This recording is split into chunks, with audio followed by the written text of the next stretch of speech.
ఇందిరమ్మ ఇళ్లు మహిళలకు ఉచిత బస్సు ప్రయాణ కార్యక్రమమే కాంగ్రెస్ పార్టీని గెలిపిస్తుందని వేములవాడ పట్టణ 4వ వార్డు అభ్యర్థి తోటరాజు అన్నారు. ఇళ్లు లేని నిరుపేదలకు ఇందిరమ్మ ఇళ్లను కట్టించి ఇచ్చామని అన్నారు. గతంలో 2 సార్లు ఓడిపోయినా ప్రజల మధ్య ఉంటూ నిత్యం వారికి అందుబాటులో ఉన్నట్టు ఈ సందర్భంగా గుర్తు చేశారు.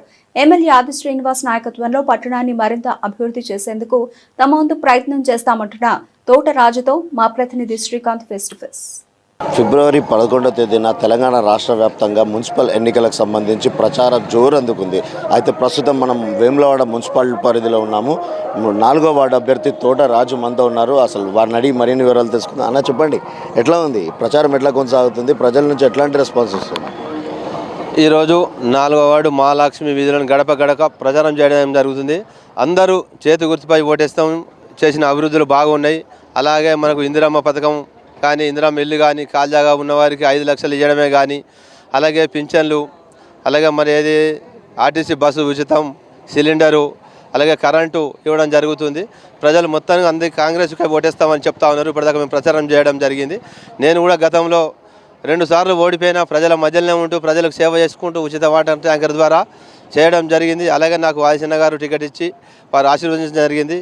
వారి నమ్మకాన్ని వమ్ము చేయకుండా గెలిపించి చూద్దామని చెప్పినాం. మహాలక్ష్మి వార్డు ప్రజల తరఫున అయితే నీకు కంపల్సరీ ఓటు వేసి గెలిపించుకుంటామని మాకు వారు మాట ఇవ్వడం జరిగింది.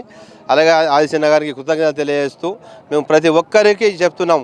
ఇంటింటికి ప్రచారం చేస్తుంటే వాళ్ళందరూ అంటారు ఏది ఇది ఖాళీ జాగా ఉన్న వారికి 5 లక్షలు ఇవ్వడం జరిగింది, మేమే ఓటు వేస్తాం. అలాగే మీరు ఎవ్వరు లేని వారు కూడా, ఇల్లు లేని వారు కూడా మీరు మాకు అప్లికేషన్ ఇవ్వండి. జాగా ఉన్నవారు కూడా అప్లికేషన్ ఇవ్వండి, వారికి 5 లక్షలు విధంగా చేస్తాం. మొత్తానికి ఇల్లు లేని వారికి కూడా ఇల్లు ఇస్తామని చెప్తూ తిరగడం జరుగుతుంది. అలాగే మహాలక్ష్మి వార్డు ప్రజలకు కృతజ్ఞత తెలియజేస్తూ జై కాంగ్రెస్, జై ఆది శ్రీరన్న. 4వ వార్డుకు సంబంధించి ఎలాంటి సమస్యలు మీ దృష్టికి వచ్చాయి? ప్రజలను మీ ముందు అంటే ఎలాంటి సమస్యలు ఉన్నాయి? మీరు గెలిస్తే వాటికి ఎట్లాంటి పరిష్కారం చేస్తారు? 4వ వార్డులోని సమస్యలు, అలాగే మొన్న ఉన్న సమస్యలు, ఖాళీ జాగా ఉన్నవారికి 5 లక్షలు ఇల్లు పెట్టించడం జరిగింది. ఒక 2-3 ఇళ్లకు పోయిర్రు. ఇంకా కొన్ని పనులు జరుగుతున్నాయి, అవి కూడా పూర్తి అవుతాయి. అలాగే వారికి ఒక 7గురికి బస్సు డిపో కాడ ఇల్లు ఇప్పించడం జరిగింది. అలాగే ఇంకొక 23 మందికి ఇందిరమ్మ ఇల్లు కట్టించే విధంగా వారికి కూడా అప్లికేషన్లు తీసుకొని ఓకే చేయడం జరిగింది. ఇంకా లేని వారు కూడా ఉంటే ఇవ్వండి, వారికి కూడా ఇప్పించే బాధ్యత నాది. ఆదిశన్న దగ్గరికి తీసుకుపోయి ఇప్పిస్తాను అని ప్రజలకు చెప్తున్నాము. అంటే దక్షిణ కాశీగా ఈ వేములవాడ పుణ్యక్షేత్రం వర్ధిల్లుతుంది కదా. అయితే ఈ ప్రాంతానికి సంబంధించి కాంగ్రెస్ ప్రభుత్వం ఇప్పుడు వేములవాడ ఆలయాన్ని కూడా అభివృద్ధి చేస్తున్నారు కదా. అది మీకేమైనా ప్లస్ పాయింట్ అవుతుందా?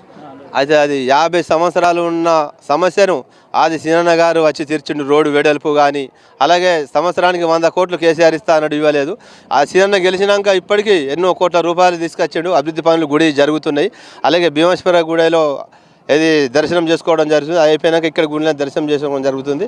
సమస్యలు కూడా రోడ్డు వెడల్పు జరిగింది, గుడి పనులు కూడా జరుగుతున్నాయి. Okay, thank you.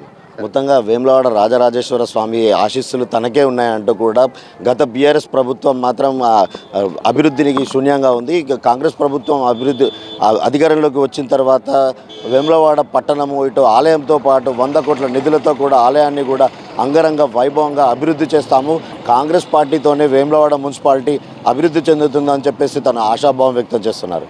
Camera person గౌతమ్తో శ్రీకాంత్, S6 న్యూస్, వేములవాడ నియోజకవర్గం.